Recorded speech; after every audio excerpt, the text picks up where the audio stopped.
I have no problem at all with the resolution. I fully support it. My issue, if you don't mind, my esteemed minority leader, through you, of course, Mr. President, is 2 or 3 lines in the whereases. Yes, Mr. President. Replace it with the following.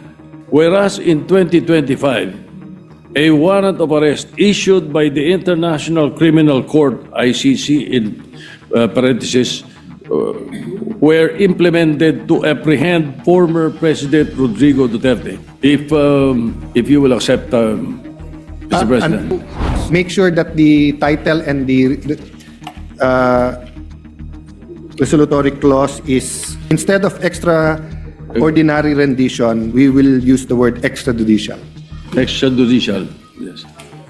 That has been I approved move if there's no earlier. objection. Yes, sir. We're now amending the title after the resolutory portion that was amended Okay. earlier. And Sa object- totoo lang po, nakakalito ang resolution dahil lahok-lahok ang mga legal concepts. One person who was denied due process is one too many. Tama po.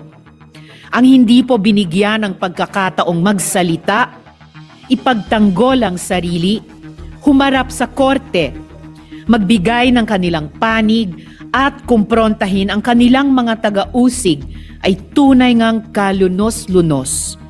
Noong mga taong 2016 to 2022, libo-libo po sila. I stand with them. I vote no to PSR number 307. Bumoto akong kontra sa nasabing resolusyon dahil sa aking paniwala na mas matimbang ang daing ng mga pamilya ng mga biktima ng extrajudicial killings na napatay o pinatay sa madugong drug war. Yung libo-libong pinatay sa ngalan ng Oplan Double Barrel na iyan ang paratang sa ICC case ngayon, yung libo-libo na yun ay hindi nabigyan ng due process.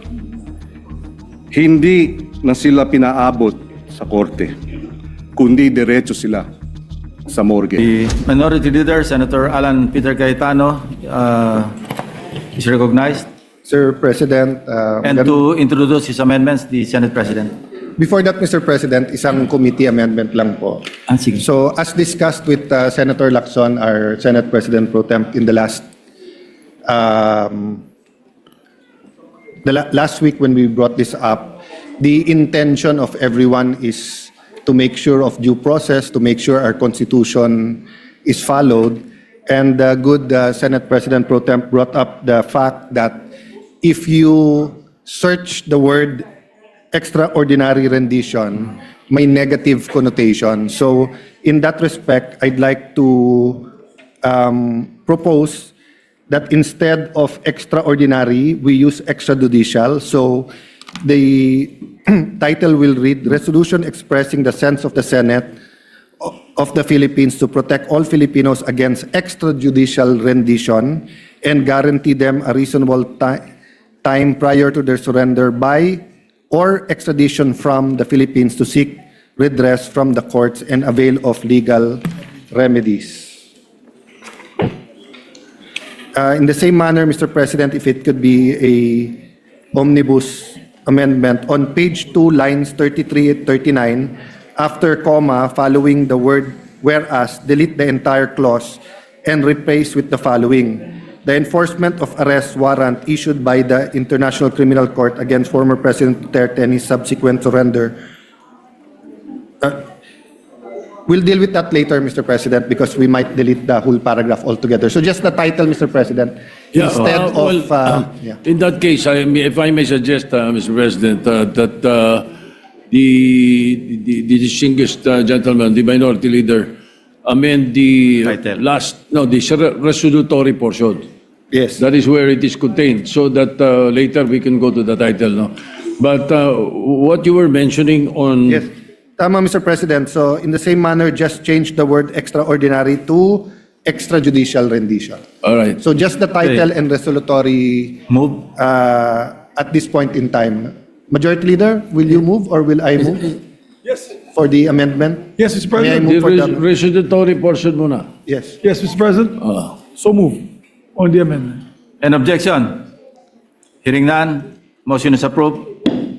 Okay, now, Mr. President, if you don't mind. Yes, Mr. President. I have no problem at all with the resolution. I fully support it. As a matter of fact, I am glad that you have changed a word or two in the resolutory portion and then hopefully later on in the title. My issue, if you don't mind, my esteemed minority leader, through you, of course, Mr. President, is 2 or 3 lines in the whereases. Yes, Mr. President. So that I was hoping that we could somehow temper 1 or 2 lines there that might be, in consonance with the Republic Act 9851. So in page 2, line 33,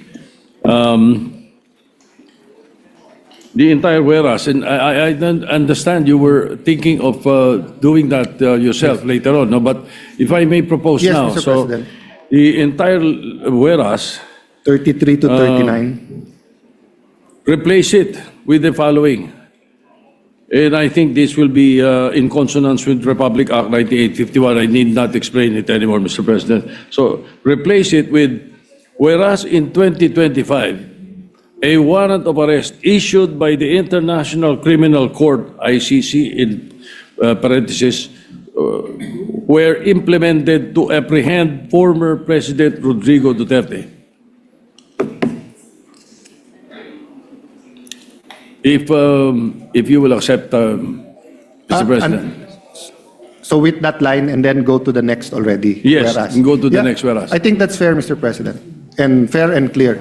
Anyway, Mr. President, everyone has a stand on this issue at nasa Supreme Court naman. So I think just stating it factually the way the Senate President did, I think would be clear to everyone. Yes, I hope so. Yes, thank you so much. Thank you if you're accepting, Mr. President. An objection? Hearing none, amendments, the proposed amendment is All right. approved. And 2 more, if you don't mind, Mr. President. For page 3, line 1 to 5, replace, remove lines 1 to 5 and replace it with, whereas Article 59, paragraph 2 of the Rome Statute states that a person arrested shall be brought promptly before the competent judicial authority in the custodial state, which shall determine in accordance with the law of that state. Of course, meaning the Philippines. Agree, Mr. President, because it's logical with the former amendment in the former whereas clause. So I accept and agree. An objection? Hearing none, approved. And finally, Mr. President, still on page 3, a proposal to, I believe it does not really align with the subject of what we want in the resolution. So may I move that we remove lines 11 to 17, Mr. President. Remove the entire whereas, and that's it.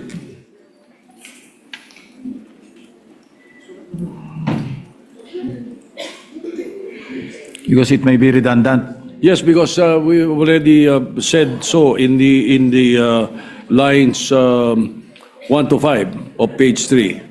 That, Well, Mr. President, we should- considering that my sponsorship speech mentioned this, and I just wanted it on the record that this resolution will be for everyone, no, including cabinet members or insurgents or military men that can be charged in the future for acts during the time we were under the Rome Statute. There'll be no harm to the resolution if we remove line 11 to line 17. So I'll accept the amendment, Mr. President. Thank you, Your Honor. An objection? Hearing none, approved. Thank you. I have no more amendments, Mr. President, and I would be honored if the minority leader will make me a co-author of the resolution. Mr. President, you are a principal sponsor also of this, as we agreed last time. But just to make sure that the title and the resolutory clause is aligned, Mr. President, will also change the title to Oh, yes. extrajudicial rendition rather than, instead of extraordinary rendition, we will use the word extrajudicial. Extrajudicial, yes. That has been I approved move if there's no earlier. objection. Yes, sir. We're now amending the title after the resolutory portion that was amended earlier. Okay. Any objection? Hearing none, approved. Thank you, sir. Thank you, Mr. President. Mr. Majority Leader, if there are no more amendments, Session suspended for 30 seconds. Thank you, Mr. President. No, humbly ask that we pass the resolution. yes, Mr. President. We're just, I believe it'll just be a transfer of. Tapos na ba? Okay. Yes, Mr. President, with that, I move that we adopt proposed Senate Resolution number 307. Subject to style. Subject to style, Yeah. Mr. President. Any objection? Hearing none, Senate Resolution 307 is now adopted. Mr. President, Ande, meron there are a few members who would like to just explain how their vote is to be counted. So we don't need to have a nominal vote. We just ask that those who want to vote abstention or are not in favor, maybe they can just raise their hands, Mr. President. Manifest. Senator Risa Ontiveros is recognized, and after Yes, Senator Senator Risa Ontiveros Senator Pangilinan. wants to take the floor.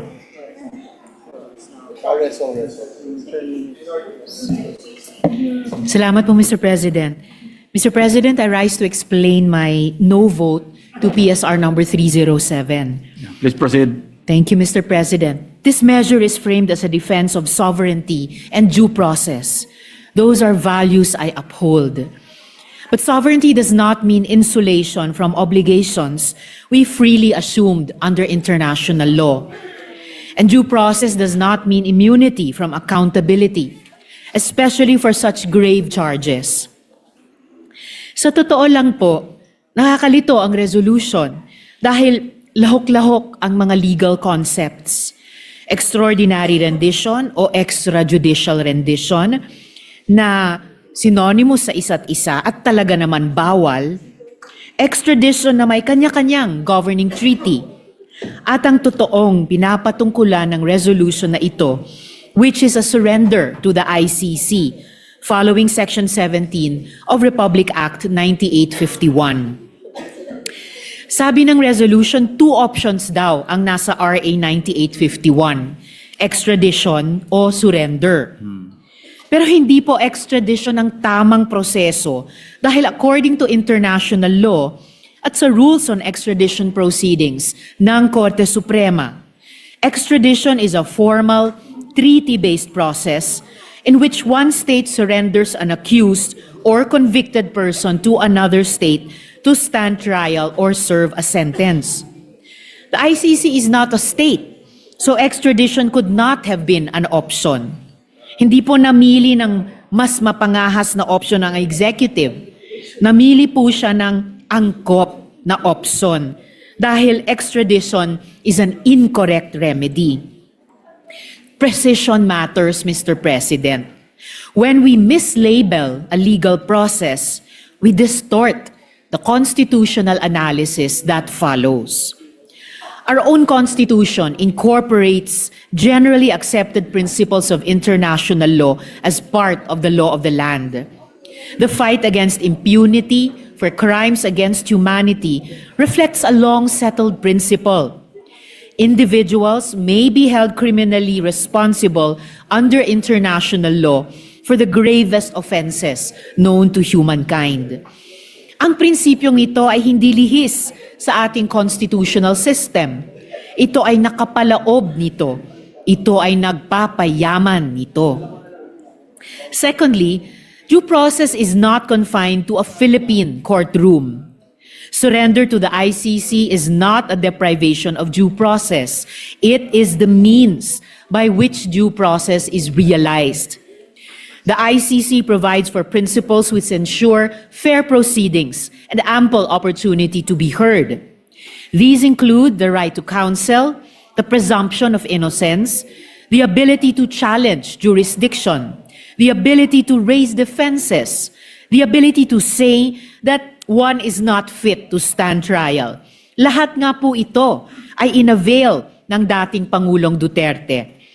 The constitutional guarantee is due process, not exclusive domestic venue. Thirdly, while couched in general terms, this resolution arises from specific circumstances involving the former president. The rule of law requires that accountability mechanisms apply equally, regardless of rank.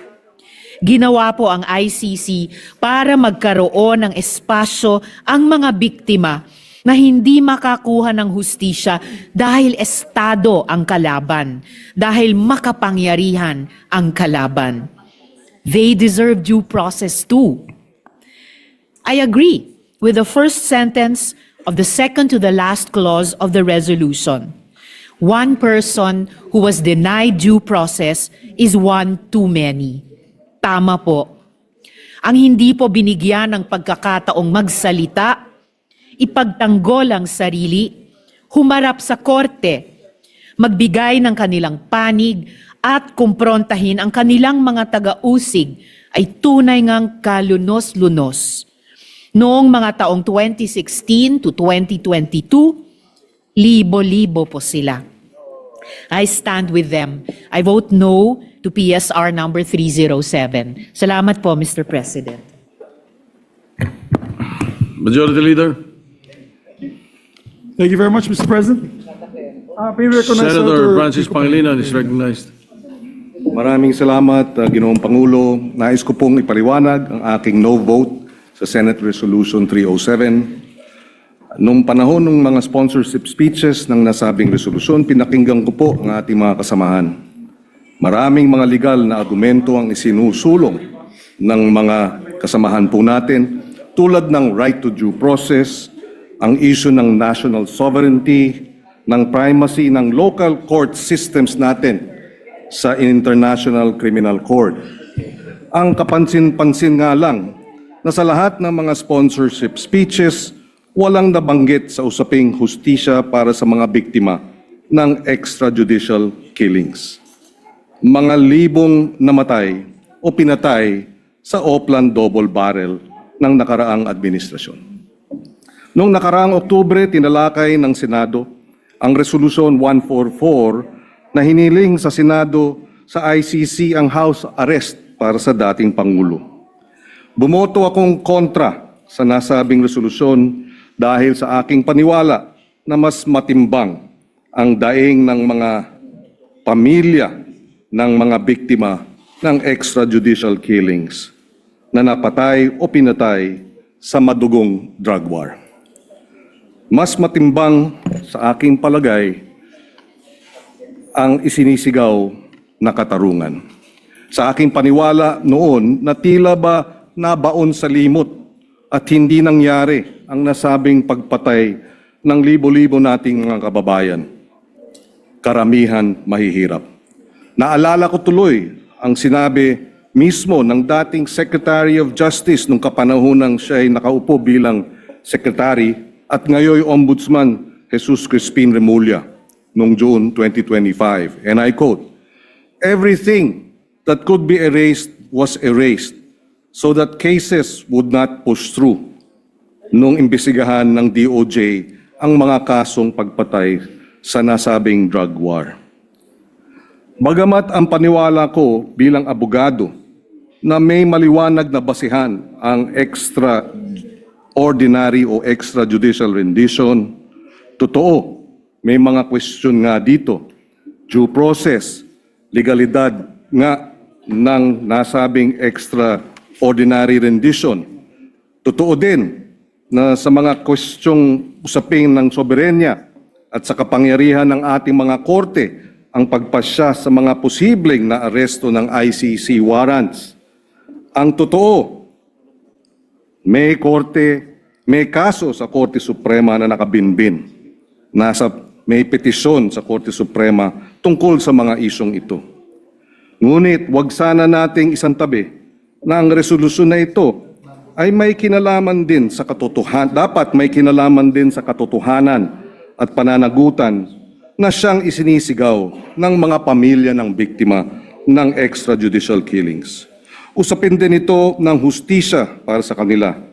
Ang napakapait na katotohanan din ay habang dinedebate sa resolusyon na ito tungkol sa due process at kapangyarihan ng ating mga lokal na korte na magpasya tungkol sa mga maaring maaresto sa bisa ng mga warrant ng ICC, yung libo-libong pinatay sa ngalan ng Oplan Double Barrel, na iyan ang paratang sa ICC case ngayon. Yung libo-libo na yun ay hindi nabigyan ng due process. Hindi na sila pinaabot sa korte, kundi diretso sila sa morgue. Bilang chairman ng Committee on Justice and Human Rights, ang boto ko ay para sa hustisya. Ang boto ko ay para sa mga naging biktima ng pag-abuso sa karapatang pantao.